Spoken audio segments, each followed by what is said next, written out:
everyone, it is Dani and welcome to this update video.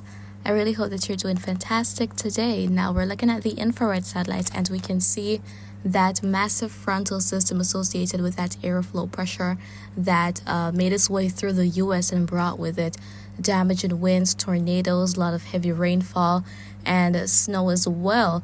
Most of it is pretty much out of the US right now, but sections of New England and Canada are still being impacted by it, and we can even see the tail of it stretching into parts of the Bahamas. So we're going to be taking a look at what is expected across the Caribbean as it relates to the rainfall activity, the wind forecast. We'll even look at the updates in terms of the dry air that's around. There's a lot of dry air, and that is helping to limit any significant convection in the Caribbean at this time. So here we are taking a closer look at the Caribbean. We can see some of that activity induced by the front, and we can see these other low-level patches of clouds moving through parts of Jamaica, potentially bringing some intermittent showers here and there, and also across portions of the Lesser Antilles into the Virgin Islands. We can see some of those clouds moving through as well.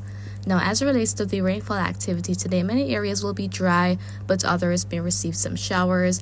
Over in parts of Central America, much is not expected. Yes, there may be some showers popping up, but that's pretty much it. Could be quite the tranquil day for many areas.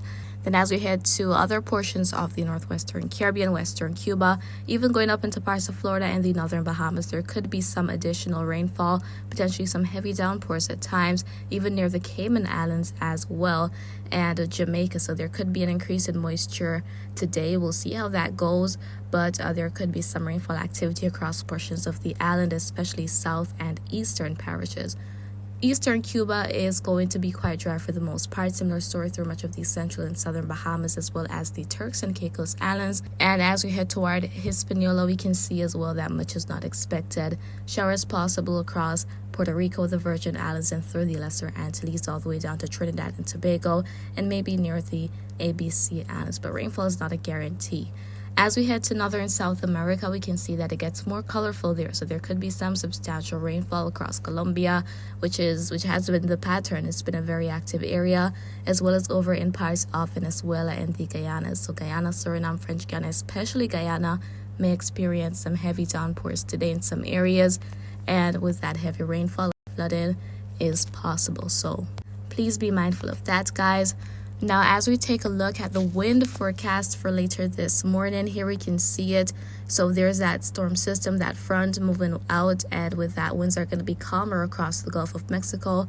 Still windy across the Bahamas and Turks and Caicos Islands, though, as well as portions of the Caribbean or the Cayman Islands for sections of Jamaica.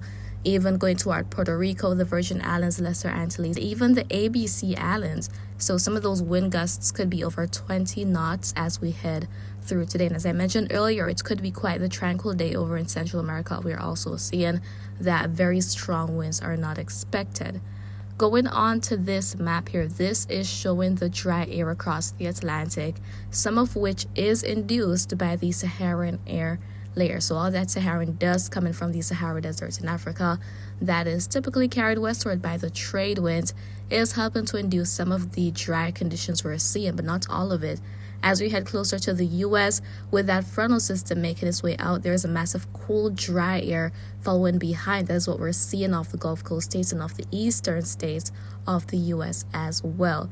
So overall, with a lot of dry air, there isn't any major convection that happens. And this is kind of typical because, in the Caribbean, we're in the dry season right now. So those cloud patches coming in from the east, as well as the frontal systems which may move by, are going to be the main influences of the rainfall experienced over the next couple of months. However, as we head into late spring and into summer, that is going to be when things will kick up across the region. We'll have more of these low pressure systems moving by, and eventually we'll be entering the hurricane season. So that will be something to talk about. It may be very interesting. And of course, I'll be starting my countdown videos sometime in, I believe, March. But we'll talk more about the hurricane season when that time arrives. For now, there's no major system out there to bring substantial impacts to the Caribbean. Yes, there's that front moving by, and another major weather system that pretty intense storm system is going to be developing across sections of the U.S. as we head into the end of this week. So that's going to be another round of impacts for many areas. And unfortunately, this one that passed by, it has resulted in a couple of fatalities, unfortunately, and a lot of persons have had their homes damaged or even destroyed by the tornadoes that moved through, or just these strong winds. So please stay safe as best as you can, guys. Now there is a break somewhat across portions of the eastern U.S., but that next storm system is expected very, very soon. That is pretty much what I wanted to share with you in this update video, and I really hope you found it to be quite informative. However, if you have any questions, please leave them in the comments. I'll respond to you when I can. And remember to always be weatherwise.